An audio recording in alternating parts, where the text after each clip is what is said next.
Boyd Zontelli, legendary endurance riding champion and internationally renowned horseman, is about to share with you the physical, spiritual, and mental riding techniques that have made him among the most honored and respected endurance riders of our time. Boyd Zontelli still holds the record for the fastest time in the granddaddy of all endurance races, the Tevis Cup. His achievements, however, take second place to the honors bestowed on his horses, Rush Creek Eaton and Rush Creek Hans. As a rider, Boyd Zontelli's philosophy has been, the horse always comes first. This becomes apparent when one sees how relaxed and effortlessly Boyd Zontelli and his mounts achieve their records.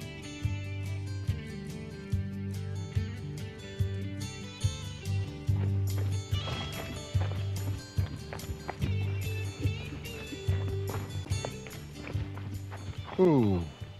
Hi, I'm Boyd Zontelli. I'd like you to meet my good friend, Rush Creek Hans.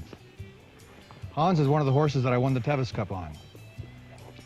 He's also the horse that holds the all-time record for the fastest riding time on the same course. And he has the rare distinction of being the first American endurance horse to set foot on European soil. And at the ripe old age of 25, he still travels like a champion. For the next hour or so, I'll demonstrate for you some of the things I've learned through trial and error and from other horsemen. These techniques will help you become one with your horse, allowing the two of you to better enjoy your time together. Good ride, buddy. You know, whether you're a competitive rider or one of the many thousands of people that just enjoy getting out in the trail, I know this video will help you and your horse to better understand how enjoyable pleasure riding can be. Our goal in this video is to show you how to become one with your horse. Now, years ago, when I was first asked to do a clinic, I wasn't sure if I could take what had become second nature to me and translate these things into words. I didn't know what I was going to say because as a kid, I never had any formal training. But since I was 3 or 4 years old, I was always with a horse. I grew up in rural Minnesota, and the horse actually became my closest companion and my primary source of recreation. So everything I learned about horses and riding, I learned from horses. Later, when I came to California, I began to listen to the experts and go to clinics. And I incorporated some of that into what I'd learned on my own. But the difficulty was trying to put into words all that I'd learned over the years and I just took for granted. I had to go deep down inside of myself and see why and how I did what I did with horses. But once I was able to do that, I understood how to put into words how to become one with your horse. So I began to analyze everything I did with my horse, from the time I approached him before a ride until I returned him to the stall after a ride. There are 3 distinct parts to the equation. There's the mental, the spiritual, and the physical. We're going to begin with the physical.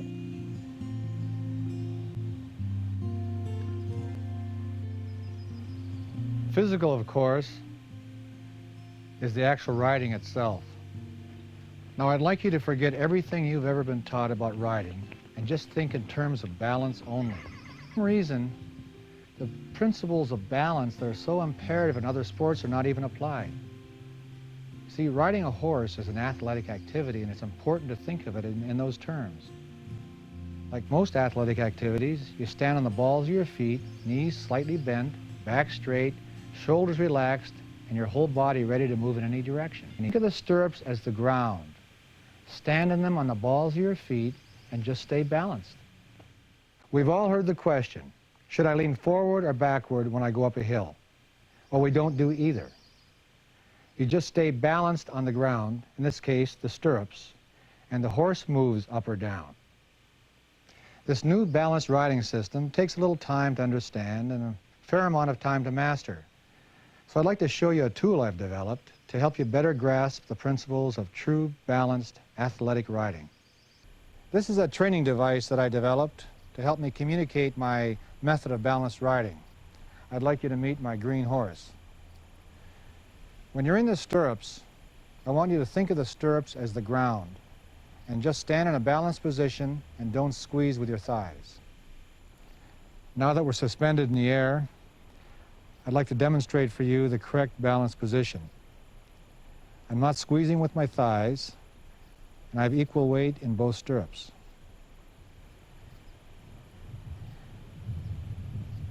And this is something you can practice every time you ride your horse.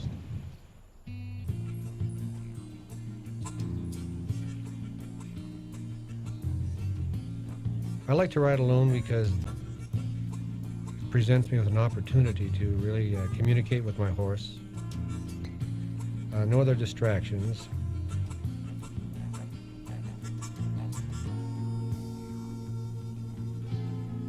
It creates an atmosphere that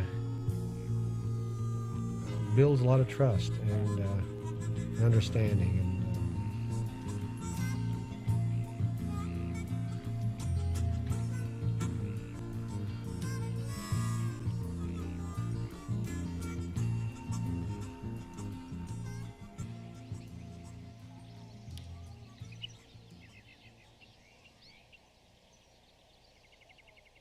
Think of your horse as starting each ride or training session with a full supply of energy.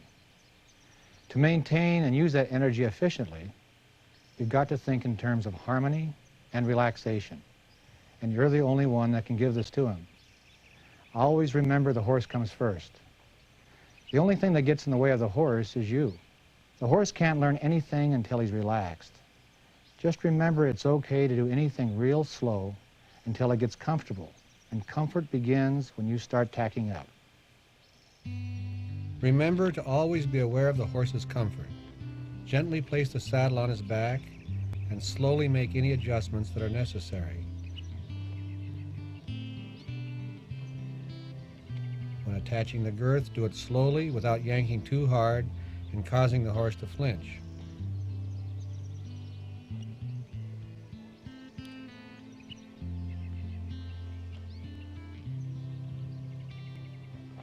Slowly and gently replace the stirrups so as not to bang his sides. When bridling, always move at a steady and even pace so as not to startle the horse. Here I'm using a halter bridle especially designed for trail and endurance riding that allows you to bit or unbit your horse without changing the headstall.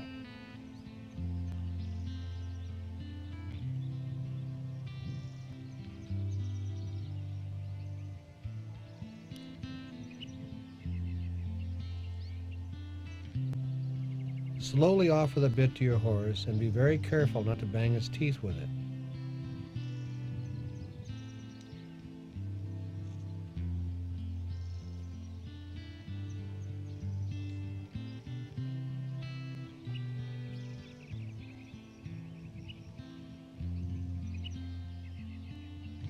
The same is true when removing the bit. All these simple steps aid your horse in conserving the energy he'll need for a pleasurable and safe ride. Another way to determine your horse's condition is to take his pulse. It's important to understand that dum-dum is 1 beat, not 2. You count the horse's beats for 15 seconds, then multiply by 4 to obtain his pulse rate. There are 2 ways to check for dehydration. The first, pinch the skin in the horse's neck area. Hold it for a few seconds, then release it. If it doesn't spring back to its original position within a few seconds, it's an indication of some dehydration. Another way is to press on his gum area to leave a white spot. When you remove your thumb, the area should immediately become pink again. To check the horse's respiration, simply count the inhale-exhale rate at the nostrils or flank area, the same way you did the heart rate. If the horse is breathing properly, the respiration rate should not exceed the heart rate.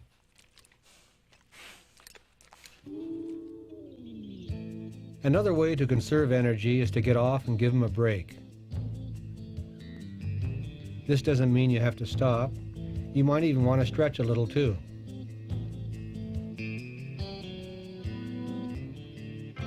After giving your horse a break, some water, or maybe a wade in the stream, you can remount and continue your ride at a steady pace. Just remember the horse always comes first.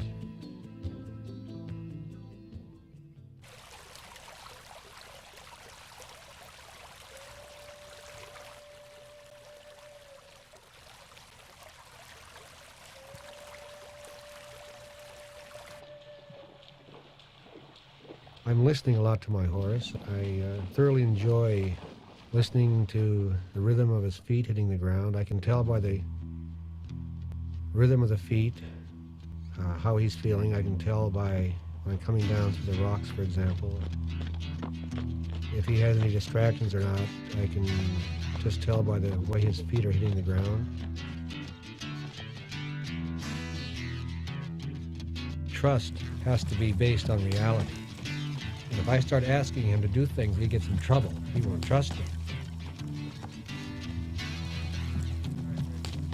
While I say go do things boldly, I mean do them boldly in your proper steps, wherever you're ready to do it.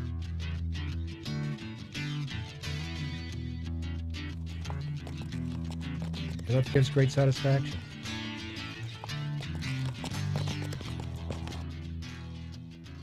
The horse is a mirror of you. You give the confidence to the horse, and the horse has to trust you. If you expect him to have the ability to do what is asked of him, you can't question his ability to do it. You've got to approach everything boldly and with full commitment. And this will empower your horse with the confidence and trust to perform at his full potential. And the only place in the world the horse can get that kind of trust is from you. And you, in turn, must trust in him. You're committing yourself to this horse. And there's something about when that happens, that horse commits back to you.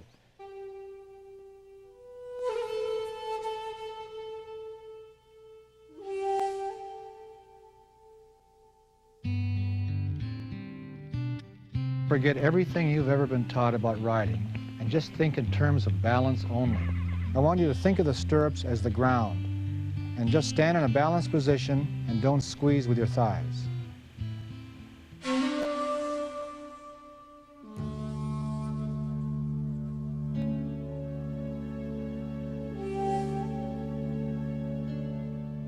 The horse can't learn anything until he's relaxed.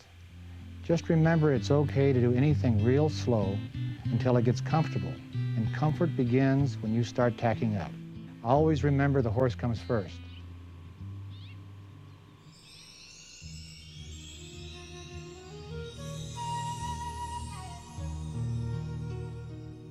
The horse is a mirror of you. You give the confidence to the horse, and the horse has to trust you.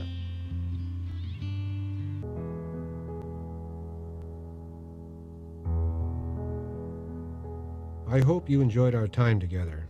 And remember that in addition to our mutual love of trail riding, whether it is for pleasure or competition, we also share a love for the most mystical, most generous animal that God ever created, the horse. And this gives us an awesome responsibility to treat this magnificent creature in a fair and honest way, and to become one with him.